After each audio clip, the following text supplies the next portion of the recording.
వ్యతిరేకత మూట కట్టుకున్నా ఆయన లక్ష్మీ నరసింహోపాసకుడు కాబట్టి వైసీపీ విజయానికి, హిందూపురం టీడీపీ విజయానికి కేవలం అతి తక్కువ ఓట్ షేర్తో బాలకృష్ణ బయట పడవచ్చు. ఇంకేదైనా వ్యూహాత్మకంగా పరిపూర్ణానంద, ఎందుకంటే ఆయనకి అక్కడ ఓట్ బ్యాంక్ ఎక్కువ అండి. హిందూపురంలో కొన్ని వేల కుటుంబాలు పరిపూర్ణ దాసోహం చేసేటువంటి పరిస్థితి ఉంది. సో ఆయన ఎఫెక్ట్ అక్కడ బాగా పడుతుంది కాబట్టి మెజారిటీని తగ్గించగలుగుతారేమో కానీ గెలుపునేటువంటిది వైసీపీకి అక్కడ కొద్దిగా కష్టసాధ్యంగా ఉంటుంది. ఏదైనా మేనిఫెస్టో ఎఫెక్ట్ పడితే చెప్పలేం. రైట్. మరొకటి కుప్పం. చంద్రబాబు నాయుడు గారిని ఓడగొడతాము, అసెంబ్లీలోకి అడుగు పెట్టనివ్వమని శపథం చేస్తున్నారు వైసీపీ నేతలు. ఇక కుప్పం వచ్చేసరికి చంద్రబాబు నాయుడు గారిని ఓన్ చేసుకున్నటువంటి నియోజకవర్గం. ఆయన ఏం చేసినా, ఏం చేయకపోయినా, హామీలు ఇచ్చినవి నిలబెట్టుకోలేకపోయినా గత కొంతకాలంగా ఆయన గెలుస్తూనే వచ్చారు. అది ఆయనకి అష్టమ శని ప్రభావం బలంగా ఉంది. అందులో ఎలక్షన్ కోడ్ కానీ, ఎలక్షన్ నామినేషన్ రోజులు కానివ్వండి, ఎలక్షన్ పోలింగ్ రోజు కానివ్వండి, ఎలక్షన్ కౌంటింగ్ 4 నంబర్ ఆయనకి వ్యతిరేకం పూర్తి స్థాయిలో. 4 అనుకూలం కాదు. 25,630 ఓట్లతో చంద్రబాబు నాయుడు అక్కడ ఓడిపోతున్నారు. 25,630 ఓట్లు అంటే గత 2019లో పోలింగ్ని కౌంటింగ్ని తీసుకునే విధంగా గుడిపల్లె మండలం ఒకటి ఉంది. అది పూర్తి స్థాయిలో 25,036,40,000 ఓట్లు గల్లంతైపోయింది. ఎందుకంటే అటు కర్ణాటక నుంచి, ఇటు తమిళనాడు నుంచి వచ్చినటువంటి ఓట్ బ్యాంక్ ఈసారి లేదు. ఆ మండలమే ఆయనకి ఎప్పుడు కంచుకోట. అది కాకుండా స్థానిక ఉన్నటువంటి భరత్ పూర్తి స్థాయిలో డెవలప్మెంట్ చేసుకోవడం, కృష్ణా జలాలు తొలిసారి ఆ గుడిపల్లె మండలంలోకి రావడం, తాగునీటి ఎద్దడి లేకుండా చేయడం, కొంత అభివృద్ధి పనులు, అందులో పొంగనూరులో ఓడించాలని ఆయన్ని, కుప్పంలో ఓడించాలని ఈయన్ని. ఏదేమైనప్పుడు కూడా చంద్రబాబు నాయుడు గారికి ఈసారి విజయ అవకాశాలు చాలా తక్కువగా ఉన్నాయని చెప్పచ్చు. ఒకవేళ బాబు గెలిస్తే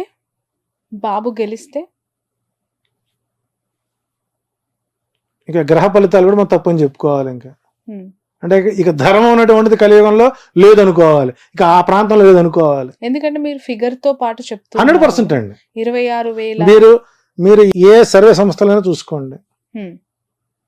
నాకంటే తోపులు తురుంకాళ్ళు ఉన్నారు జ్యోతిష్యం, చాలా సామాన్యం జ్యోతిష్యంలో. నాకంటే మేధావులు ఉన్నారు, వాళ్ళు ఇంటర్వ్యూ చేయండి. కుప్పం ఓడిపోతుందా లేదా అనేది ఒకే ప్రశ్న. సింగిల్ ఓడి చెప్పని ఓడిపోతాడు. ఓకే, ఇది మీ ఛాలెంజ్. రైట్. నెక్స్ట్ నగరి విషయానికి వద్దాం. రోజా గారు అక్కడ పోటీ చేస్తారు. ఆమె గెలుపు అవకాశాలు ఎలా ఉన్నాయి? సో ఇక నగరి వచ్చేసరికి ఆమె జాతకం మొట్టమొదటిసారిగా నేమాని భాస్కర్ గారు నా చేత రాయించారండి.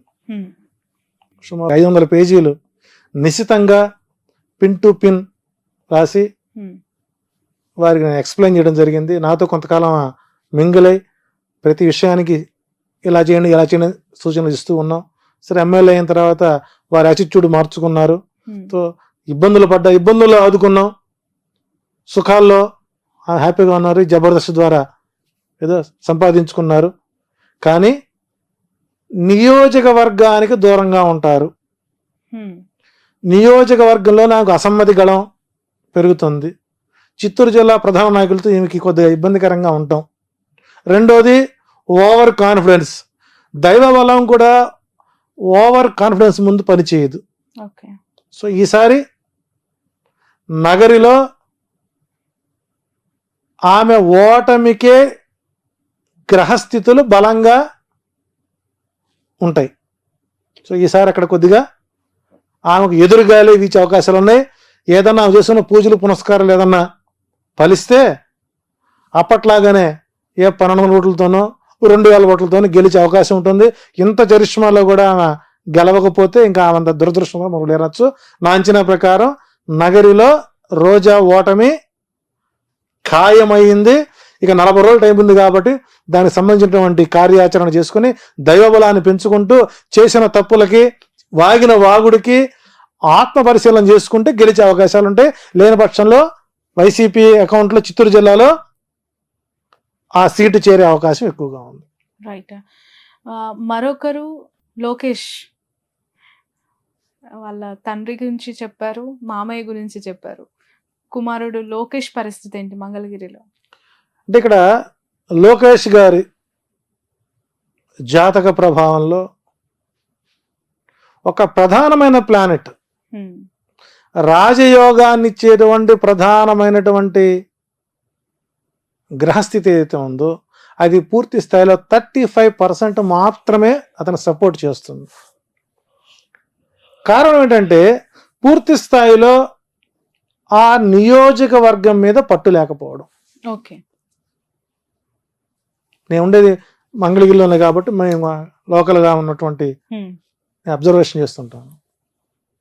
గతంలో ఆళ్లరామకృష్ణారెడ్డికి అంత స్వీప్లో కూడా మంగళగిరిలో ఓట్ బ్యాంకు ఆయనకి లేకుండా పోయింది. అతనికి ఏమొచ్చింది సరే పెదవట్లపూడి, దుగ్గిరాల, నందివేలు ఆ మండలాలు, కొంత పొన్నూరులో కొన్ని కలుస్తాయి. వాటిలో నెగ్గుకుని బయటకు వచ్చాడు. ఆ తర్వాత గెలిచాడు. ఆ తర్వాత మళ్ళీ మార్చారు, గంజి చిరంజీవికి ఇచ్చారు. గంజి చిరంజీవి టైట్ ఫైట్ జరిగింది. ఇప్పుడు అక్కడ పద్మశాలి ఓట్ బ్యాంక్ కీలకం. సుమారు 1,12,000 ఓట్లు పైన వాళ్ళవి ఉన్నాయి. రెండోది రాజకీయ నేపథ్యం ఉన్నటువంటి కుటుంబం.